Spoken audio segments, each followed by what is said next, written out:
Most drivers spend more keeping a car alive than they spent buying it, and almost none of them know it didn't have to be that way. That's the part the industry counts on. 22 years under the hood, the better part of 3,000 cars across that bench, and I can tell you the difference between an engine that dies at 140,000 miles and one that crosses 300,000 has almost nothing to do with luck. It comes down to a handful of things nobody bothered to tell you. Most of them are free or close to it. A few feel like you're getting away with something, like you found a loophole the dealer would rather stayed shut. And that's exactly where the word illegal comes from in the title. I'll be straight with you. None of this gets you arrested. It just makes the service department poorer and your engine older. We're counting down 12. The one sitting at number 1 is the single most expensive lie ever sold to a car owner. 5 words printed in owner's manuals that have quietly killed more transmissions than bad driving ever could. It costs you almost nothing to undo, and it costs the dealer a small fortune every time someone figures it out. Stay with me, because by the time we get there, you'll understand why they bury it on page 200.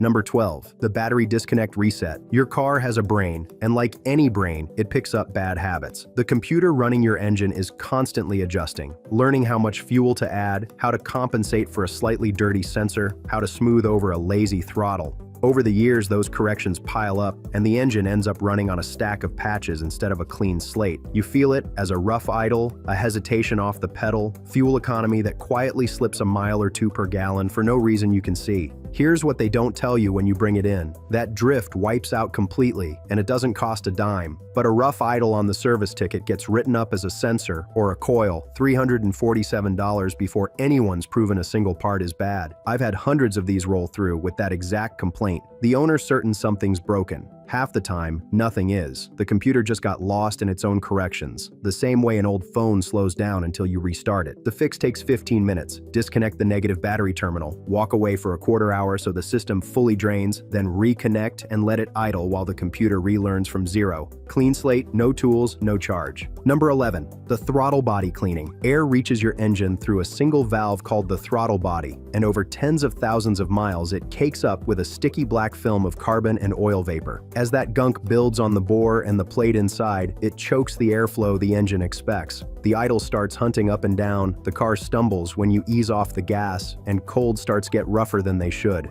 Dealers love this one. A throttle body that needs a 10-minute wipe down gets written up as a service, and if the surging is bad enough, they'll quote you a whole new unit. A mail carrier outside Columbus brought me her 2013 Civic last winter, idling like it was about to stall at every stop sign. Her dealer had already quoted $487 for a throttle body service and hinted the part itself was on its way out. I pulled the intake duct, and the bore was black. $14 of cleaner and a rag later, that Civic idled like new. No service, no part. The fix really is that simple. Pull the rubber intake hose, spray cleaner onto a rag and into the bore, wipe the carbon off the plate and walls until the metal shines, then put it back together. 20 minutes in the driveway, and the air flows the way the engine was designed for. Number 10, the door jamb pressure number. Answer this one honestly. Where did you get the tire pressure you're running right now? If that number came off the side of the tire itself, you've been inflating them wrong for as long as you've owned the car. And you're in the majority, because nearly everybody does it. The big number molded into the sidewall isn't the recommended pressure. It's the maximum that tire can physically hold before it's unsafe. Setting your tires to it is like redlining your engine at every green light because the tachometer says the needle can go there. Run them that hard and the center of the tread wears out years early, the ride turns harsh, and your grip shrinks right when you need it in the rain. The number your car actually wants is on a sticker inside the driver's door jamb where the door latches. That's the figure the manufacturer settled on after testing your exact car for ride, grip, and tire life. If you can't remember the last time you checked against that sticker, you're probably a few pounds off right now. And a tire run wrong long enough doesn't just wear early, it can let go on the highway and leave you $263 out for a tow and a replacement you never needed. Set them cold before you've driven to the door jamb number. Check monthly with a real gauge, not the one bolted to the gas station pump. But pressure only protects the rubber meeting the road. The next one cleans something building up deep inside the engine, and most people have never once been told they can do it themselves. Number 9. The Italian tune-up. If you mostly drive short, gentle trips to the store, around town and back, your engine is slowly filling with carbon. Soft driving never lets the combustion chambers, the valves, and the exhaust get hot enough to burn off the deposits that naturally form in there. Over years, that buildup coats everything, the engine breathes worse, and it feels tired long before its time. Mechanics have known the cure for 60 years, and it has a name: the Italian tune-up. Every so often, you let the engine actually stretch its legs and burn that carbon out the way it was designed to. No dealer is going to tell you to do that for free when they can sell you a carbon cleaning service instead. Two Camrys came through my bay the same month, both around 130,000 miles. One belonged to a man who drove 4 miles to work and 4 miles home, never more. The other got a long highway run most weekends. The short trip car was carboned up so badly, it needed a $1,290 cleaning to breathe right again. The highway car, same age, same engine, was clean inside, because it burned its own deposits off every week without anyone touching it. You can do exactly what that highway car did, and it's completely legal and completely controlled. Find a safe, open stretch of highway, drop a gear so the engine revs higher, and let it run through the upper part of its range for a few minutes once the oil is fully warm. You're not redlining anything, you're just giving the engine the heat and the RPM it almost never sees in town. Do that every week or two, and it keeps itself clean. Number 8, the right oil weight for where you live. The oil in your engine has a weight, a viscosity, printed right on the cap or the first page of the manual, something like 0W20 or 5W30. That number isn't a suggestion. The engineers chose it to balance how the oil flows the instant you start cold against how well it holds a protective film when everything's blazing hot. Put the wrong weight in, and one of those two jobs fails. Here's what most people never realize. When you pull into a quick lube, plenty of those shops run one bulk oil out of a single tank for nearly every car that comes through. It's whatever's cheapest by the barrel, not necessarily what your engine was built to drink. A retired teacher near Phoenix brought me her 2015 RAV4 burning oil and running hot in the desert heat. Her quick lube had been pouring a heavier weight in it for years. Too thick to flow right on a cold start, no better once the engine was hot. The wear had already started, and straightening it out cost her $1,847 she'd never have spent if the right oil had gone in from day one. The fix costs about $9 more than letting someone pour mystery oil in for you. Read your oil cap, find the exact viscosity printed there, and buy that weight, rated for the temperatures you actually drive in. If a shop can't tell you what's going in your engine, walk somewhere that can. That covers the air, the carbon, and the oil. The next few go after the parts most drivers never think about until they're stranded, starting with something you're feeding every single time you fill up. Number 7, the fuel injector cleaner that actually works. Your engine doesn't pour fuel in. It sprays it through injectors built to mist gasoline into a fine cloud the engine can burn cleanly. Over thousands of miles, those nozzles crust over with varnish, and the fine mist turns into a sloppy dribble. The engine runs rougher, hesitates when you accelerate, and quietly drinks more fuel to make the same power. According to the Department of Energy, fixing a car that's running out of tune can improve its fuel economy by around 4%. And clogged injectors are one of the most common reasons an engine slips out of tune in the first place. Here's the catch. The dollar bottles of fuel system cleaner at the checkout counter are mostly colored solvent and won't touch a real deposit. The stuff that works is the concentrated cleaner built around an ingredient called PEA, about $11 a bottle. Run one through a low tank every few thousand miles, and it scrubs the injectors from the inside as you drive. Skip it. And eventually you're handing a shop $228 to pull and clean those injectors on a machine, for something an $11 bottle would have prevented. The next one isn't a fluid or a filter at all. It's a sensor the size of your thumb, and when it gets dirty, it starts lying to your engine. Number 6, the mass airflow sensor wipe. Just past your air filter sits a small sensor that measures exactly how much air is entering the engine, so the computer knows how much fuel to match it with. A film of dust and oil builds up on its delicate wire over time, and once it's coated, it reads low. The computer trims the fuel wrong, and the engine idles rough, hesitates, and loses economy, often with no warning light at all. I've cleaned more of these than I could count, and the pattern never changes. A car comes in flagged for a failing airflow sensor. The owner braced for a few hundred in parts, and 9 times out of 10 the sensor isn't failing. It's just filthy. Drop a comment below. When was the last time you opened your hood and actually looked at anything under there? Be honest, nobody's judging. The fix is an $8 can of cleaner made specifically for these sensors. Unclip it from the intake tube, spray the wire clean without ever touching it, let it dry, and clip it back in. Do it with the wrong spray, and you ruin it.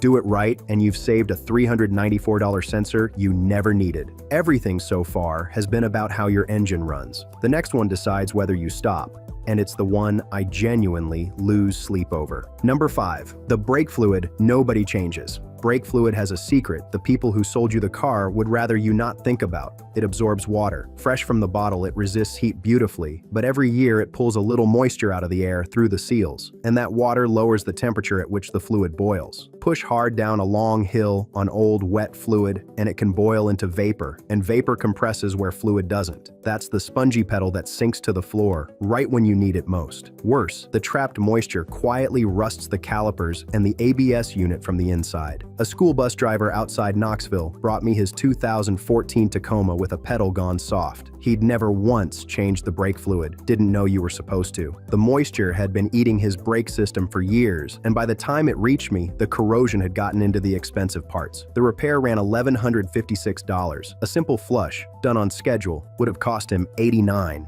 The fix is to flush the brake fluid every 2 to 3 years, full stop. Any shop will do it, or you can buy cheap test strips and check the moisture level yourself. Quick reminder before the last few, if any of this is saving you money or making you feel more in control of your own car, take a second and hit subscribe. It's free, and it's the only thing that keeps videos like this one coming. Number 4, the 2 filters you're breathing through. Your car has 2 air filters, and most drivers don't know the second one exists. The engine air filter keeps dirt out of the motor, and when it clogs, the engine struggles to breathe and burns extra fuel fighting for air. That second one, the cabin filter, cleans the air blowing onto your face, and when it clogs, the blower motor strains against the blockage every time the fan runs. 2 CR-Vs came through at nearly the same mileage, both around 95,000. One owner changed both filters on schedule, $19 for the cabin, $24 for the engine, a few minutes each. The other had never touched either one.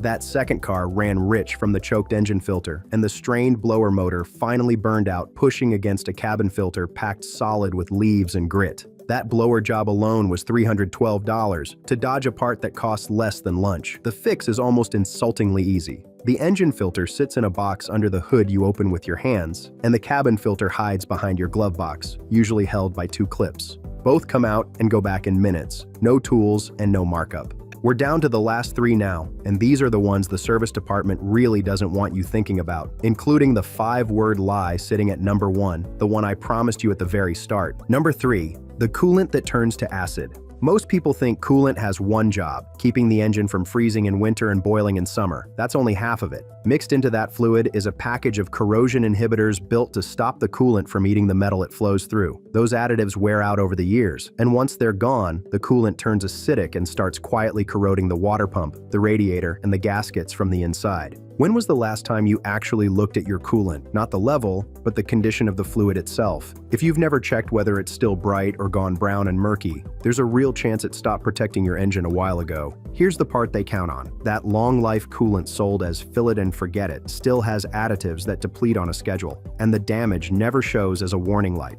It shows up years later as a $134 flush you skipped, becoming a $1,920 repair when the water pump gives out. Check the condition with cheap test strips and flush it with the correct coolant on the interval in the manual, not the fantasy number on the bottle. But acid works slowly. The thing waiting at number 1 destroys the most expensive part in your car faster than anything else on this list, and almost nobody knows they're doing it. Number 2, the first 5 minutes that decide everything. How you treat your engine in the first few minutes after a cold start matters more than almost anything you do the rest of the day. When the engine is cold, the oil is thick and hasn't fully circulated. The internal clearances are tight, and the metal parts are rubbing with the least protection they'll have all day. Stab the throttle and pull away hard in that window, and you're grinding those parts together before the oil can get between them. You've probably heard the modern advice, don't sit idling to warm it up, just drive. That part's true. The trouble is how people hear it, because just drive gets taken as floor it the second it starts. And that's the version that does the damage. A building contractor outside Dallas brought me his 2016 F-150, wearing out far too early for its mileage. Every morning he'd fire it up and immediately get on it, racing to the first job site cold. That habit alone cost him $2,180 in internal engine work that a few gentle minutes each morning would have prevented. The fix is free and takes no extra time. Start it, give it 30 seconds, then drive gently, keeping the revs and the load low until the temperature gauge comes up to normal. After that, run it as hard as you like. Everything on this list protects the engine. The thing at number 1 protects the part that costs the most to replace when it dies, and you're probably feeding the lie that kills it right now. Number 1. The lifetime transmission fluid lie. Here it is, the 5 words I promised you at the start. Filled for life. However it's worded in your manual, it is the most expensive lie ever told to a car owner. Your automatic transmission runs on fluid, doing 3 brutal jobs at once, carrying away tremendous heat, lubricating dozens of moving parts, and providing the hydraulic pressure that actually shifts the gears. That fluid takes a beating, and over the miles it breaks down, burns, and fills with worn-off material from the clutches inside. A transmission run on cooked fluid starts to slip, overheats itself, and tears itself apart. Here's what lifetime actually means, and hear this clearly. It means the life of the warranty, not the life of the car. By the time that fluid destroys the transmission, you're long past the coverage, and the manufacturer is happy to sell you a rebuild or a whole new car. I've dropped transmission pans on hundreds of cars whose owners were told the fluid never needed touching. It pours out black and smelling scorched, like burnt metal, every single time. The ones serviced on a real schedule still have color in the fluid, and those transmissions are shifting clean past 200,000 miles. The fix is to change that fluid every 60,000 miles, no matter what the manual claims, using the exact type your transmission calls for. That service runs about $176. The rebuild you're avoiding costs $4,380. If that one made you angry, good, it should. There's another number they've sold you that's every bit as costly, sitting right next to this video. That 10,000-mile oil change interval the dealer swears is perfectly safe is quietly grinding down engines that should have run for decades. And I break down exactly how they pulled that off in the video on your screen right now. Click it, and I'll see you there.